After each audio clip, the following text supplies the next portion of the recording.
Most probably آپ کا وہ DRE ہوگا، وہ جس کو بولتے ہیں ڈیجیٹل ریکٹل ایگزامینیشن، جو آپ کی وہ NS سے وہ جو پروسٹیٹ کو ٹچ کر کے دیکھا جاتا ہے کہ وہ کس طرح کا ہے، اس کا سائز کیا ہے، کہیں وہ ہارڈ تو نہیں ہو گیا یا وہ بہت زیادہ ٹینڈر تو نہیں ہو گیا.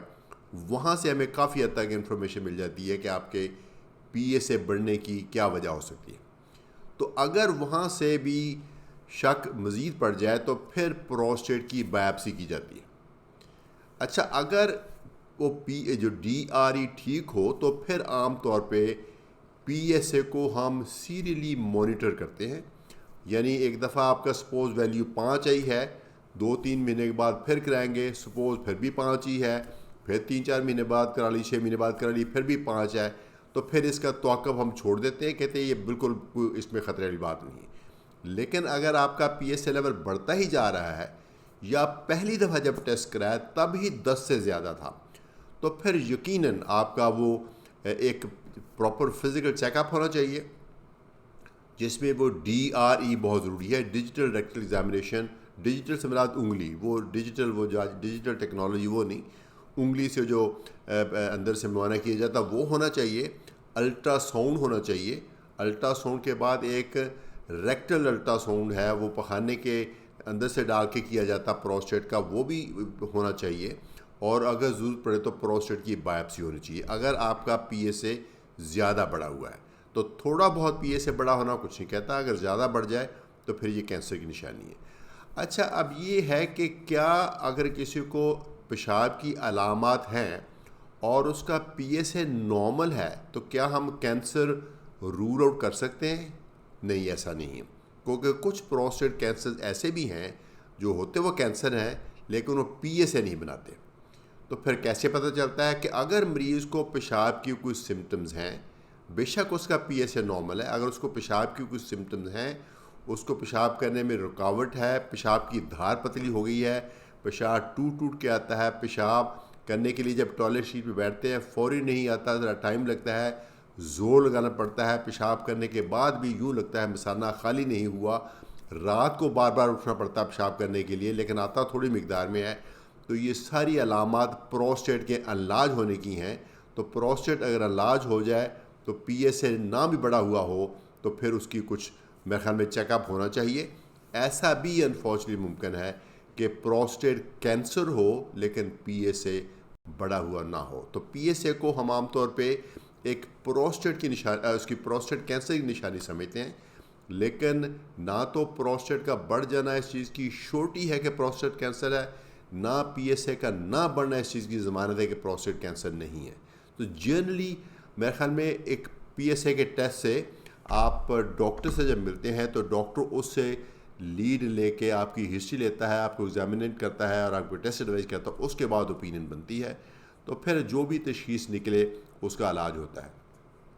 اگر تو یہ نان کینسرس الائنمنٹ ہے تو اس کو بولتے ہیں B9 prostatic hyperplasia, BPH. B9 is something which is not malignant, یعنی کینسر کے علاوہ جو عام سمپل الائنمنٹ ہے اس کو B9 بولتے ہیں. B9 پروسٹیٹ ہائپرپلیزیا ہے تو موسٹلی آپ کو ڈاکٹر ایک دوائی دیں گے اور اس دوائی سے وہ پیشاب کی آپ کی سمٹم بہتر ہو جائیں گے. ٹھیک ہے، تو وہ آپ کا علاج ہے. اگر اس دوائی کے ساتھ بھی نہیں مسئلہ حل ہوتا تو پھر جا کے وہ آپریشن کیا جاتا ہے جس کو TUR کہتے ہیں.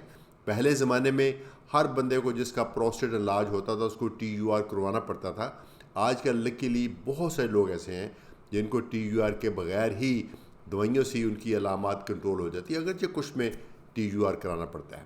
لیکن اگر کینسر کا شک ہے، اگر کینسر کا شک پڑ گیا تو پھر بھلے آپ کی سمٹم وہ دوائی سے ٹھیک ہو بھی رہی ہوں، پھر اس کا کوئی نہ کوئی علاج ضروری ہوتا ہے. آگے آف کورس اس کا ٹریٹمنٹ بہت کمپلیکس ہے، کچھ لوگوں میں کچھ ٹریٹمنٹ ہوتی ہے، کسی میں کچھ ہوتی ہے، وہ ڈپینڈ کرتا ہے کہ پروسٹیٹ کینسر کی سٹیج کیا ہے. تو وہ یقیناً نہ صرف آپ کا فزیشین بلکہ وہ جو یورولوجسٹ ہے یا آنکولوجسٹ ہے یا جو وہ ٹیم ہے وہ مل کے فیصلہ کرے گی کہ آپ کے لیے بیسٹ ٹریٹمنٹ کیا ہے. تو اس میسج کے ساتھ کہ PSA کا بڑھنا موسٹلی ایج کے ساتھ تھوڑا سا ہوتا ہے، اگر بہت زیادہ بڑھ جائے تو ایک چیز کرنی ہے، آپ نے اپنے ڈاکٹر سے ملنا ہے اور اس کو بتانا ہے کہ یہ میرا PSA ہے. وہ آگے فردر پلان بتائے گا. ممکن ہے وہ بتائے کہ اس کو ایک دفعہ رپیٹ کرتے ہیں، ممکن ہے یہ کہہ کہ 6 مہینے بعد رپیٹ کرنا، ممکن ہے کہہ دیں کچھ نہیں کرنا، آپ ریسٹ کریں، ریلیکس کریں۔ اجازت چاہوں گا، professor Aziz ur Rahman from med stand, اپنی بیماری کو سمجھیے۔